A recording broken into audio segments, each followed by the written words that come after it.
The first thing Caleb Mercer heard was not the wind, not the restless creak of leather, not even the lonely howl of a coyote drifting across the plains. It was a cry, thin and sharp as a blade drawn slow from its sheath. Cutting through the night air of the high desert, he pulled his horse to a halt beneath the silver wash of the moon, his gloved hand tightening around the reins as that sound came again. Small, frightened, alive, Caleb had ridden alone for near on 5 years, long enough to know the difference between the tricks of wind and something real, and that cry was real as blood, real as regret. He swung down from his saddle with the slow caution of a man who expected trouble at every turn, his boots hitting the dust soft but steady. His horse, Ranger, tossed its head uneasy. The cry came once more, closer this time. Caleb's eyes narrowed. He circled the animal, hand hovering near his revolver, and then he saw it, one saddlebag sagging lower than the other, moving ever so slightly,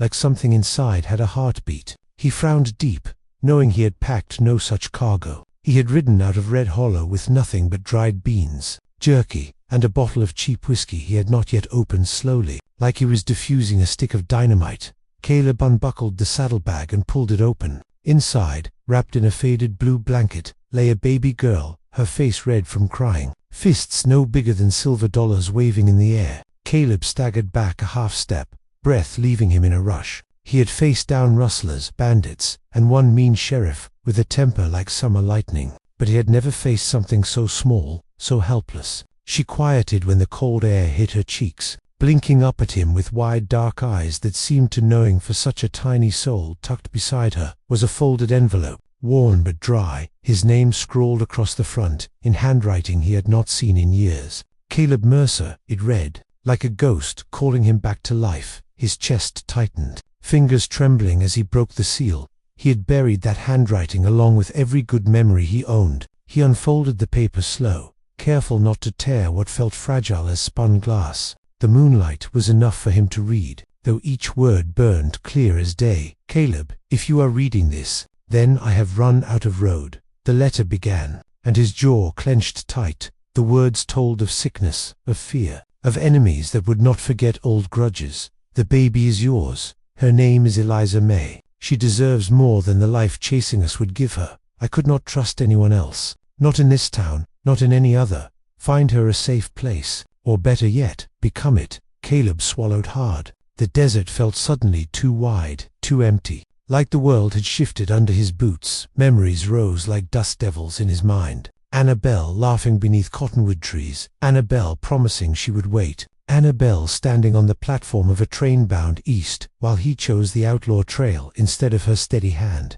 He had told himself it was for her own good. A man like him brought danger like a storm cloud brings rain. Yet here was proof that danger had found her anyway, and left him with its most precious remnant. Eliza May stirred again, her tiny hand catching on his finger, gripping tight, as if she had known him all along. Caleb looked around the empty stretch of desert, half expecting riders to appear on the ridge, men with rifles and hard eyes. If Annabelle had feared someone, they would not be far behind. He moved quick then, securing the baby against his chest, with the blanket tied firm. He checked the horizon once more before mounting Ranger. This was no longer a simple ride to the next town. This was a reckoning. Every hoofbeat now carried more than his own weary bones. It carried a future that had his eyes, and her mother's stubborn chin as he turned Ranger toward the distant lights of Dry Creek. Caleb felt something shift inside him, a door long nailed shut creaking open. He had spent years running from responsibility,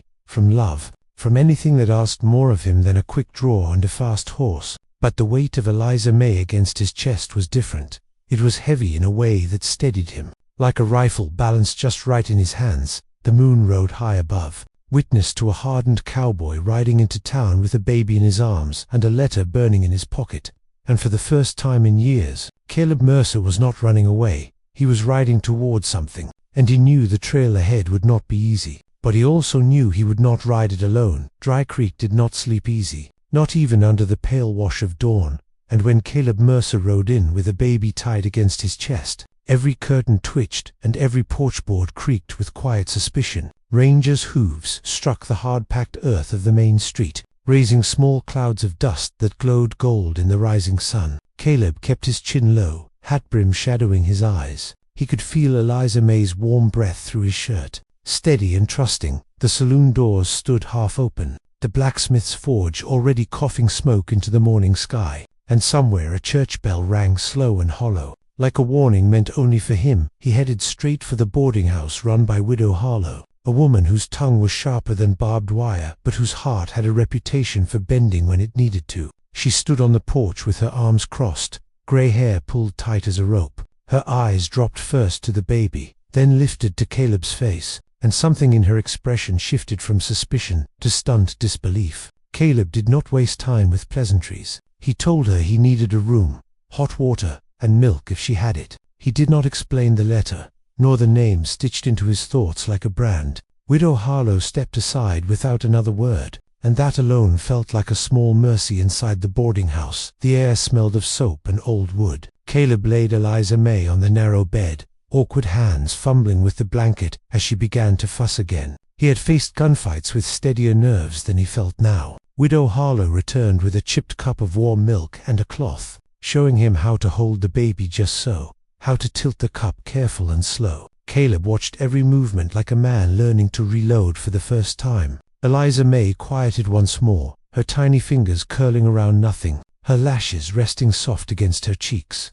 And for a moment the world felt almost gentle, but gentleness did not last long in Dry Creek. By midday word had spread that Caleb Mercer was back, and not alone. Men began gathering outside the saloon, boots hooked on the rail, eyes narrowed toward the boarding house. Caleb saw them from the upstairs window, silhouettes against the hard white glare of noon. He recognized a few faces from years past, men who had ridden with him when the trail was lawless and money came easy. Among them stood Jonah Pike, tall and lean with a scar running from ear to chin, a mark Caleb himself had given him in a dispute over stolen gold. If Jonah was here, trouble was not far behind. Caleb stepped out onto the porch, with Eliza May cradled in one arm, the other resting loose near his revolver. The street went quiet as a graveyard. Even the blacksmith's hammer fell still. Jonah Pike pushed off the rail and walked forward slow, boots grinding gravel under heel. His eyes flicked to the baby, and then back to Caleb. He asked where Annabelle was, and though his voice held no warmth, it carried something darker, a claim not yet spoken aloud. Caleb answered plain, "She is gone," and that was all he offered. The silence that followed was thick enough to choke on Jonah, spat into the dust, and gave a thin smile. He said there were men looking for something that belonged to them, something Annabelle had taken before she disappeared. Caleb felt the letter burn in his pocket, though it held no map, no gold, no secret worth killing over. Unless the secret was the child herself. Jonah's gaze lingered too long on Eliza May, and in that look Caleb saw the truth. Whatever Annabelle had fled from had followed her shadow, and now it had found him instead. The townsfolk watched from doorways and windows as tension stretched tight as piano wire. Caleb shifted the baby higher against his chest, his voice low but firm as he told Jonah that whatever past debts existed between them ended here. He was done riding outlaw trails, done chasing ghost fortunes. Jonah laughed at that, a dry sound that held no humor. He reminded Caleb that men like them did not get to choose when they were done. The trail chose for them, and sometimes it circled back with interest. By nightfall the town felt like a tinderbox waiting for a spark. Caleb returned to his room, bolted the door, and laid his revolver on the table beside the bed. Eliza May slept unaware of the storm gathering outside, her breath soft and even. Caleb unfolded Annabelle's letter once more, reading the lines by lamplight until the words blurred. Find her a safe place, or better yet, become it. He looked down at the child and understood at last that safety was not a town, not a building, not even a locked door. It was a man willing to stand his ground. And as boots echoed faint in the street below, and shadows moved past the window, Caleb Mercer knew the reckoning had arrived in Dry Creek, and this time he would not ride away from it, no matter the cost.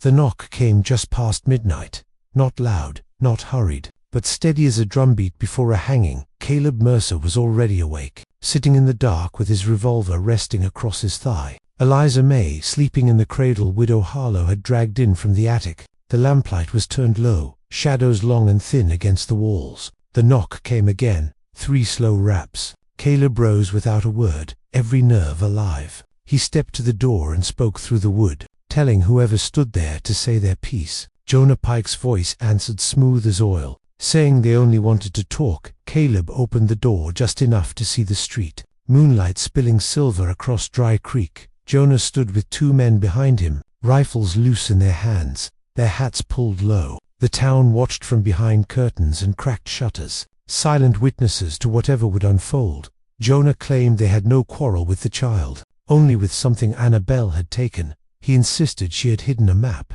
one leading to the last of the gold from a train job years back. Caleb felt anger rise like heat off desert stone.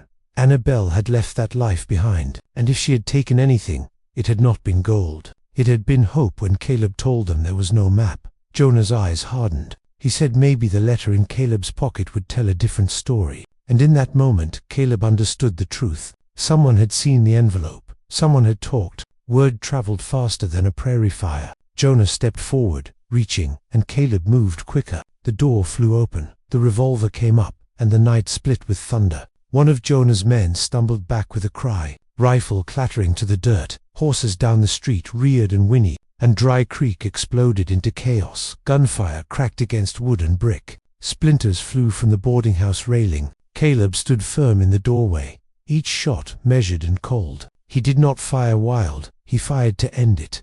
Widow Harlow screamed from somewhere inside, clutching Eliza May close to her chest. The baby's cry pierced the roar of gunshots, sharp and terrified. Caleb's heart twisted, but his hands stayed steady. One by one, Jonah's hired guns fell back, wounded pride stinging worse than lead, until only Jonah remained in the street, smoke curling around him like a ghostly shroud. Jonah dropped his rifle and went for his pistol, the two men facing each other under the pale eye of the moon, years of bad blood hanging thick between them. Caleb stepped off the porch, boots hitting dust slow and sure. The town held its breath. No one dared move. The wind stirred loose paper across the street, and for a heartbeat the world seemed to shrink to the space between two gunmen. Jonah sneered, accusing Caleb of thinking he could walk away from the past. Caleb answered quiet, saying he was not walking away, he was burying it. The draw was quick as lightning. Two shots almost as one. Jonah staggered, eyes wide with shock, his pistol slipping from numb fingers.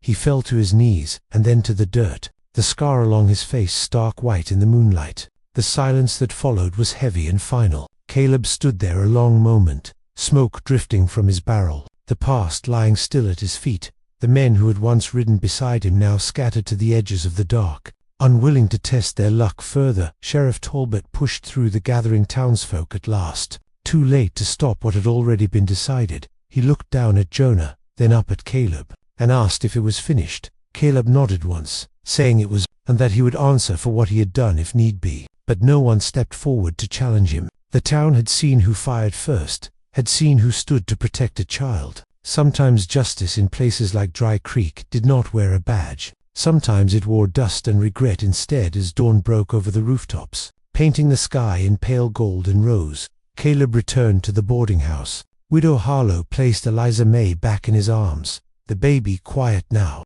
eyes wide and calm as if she understood that something had shifted in the world around her. Caleb stepped out onto the porch and looked down the long road leading out of town. He had come to Dry Creek running from ghosts, but he would leave it riding toward something steadier. The letter from Annabelle folded safe against his heart, her last wish honored not with gold or vengeance, but with resolve. He mounted Ranger with Eliza May held secure against his chest, the townsfolk watching in silence as he rode into the waking desert, no longer an outlaw chasing shadows, but a father guarding a name written not in dust, but in love, and this time he would not let it be blown away.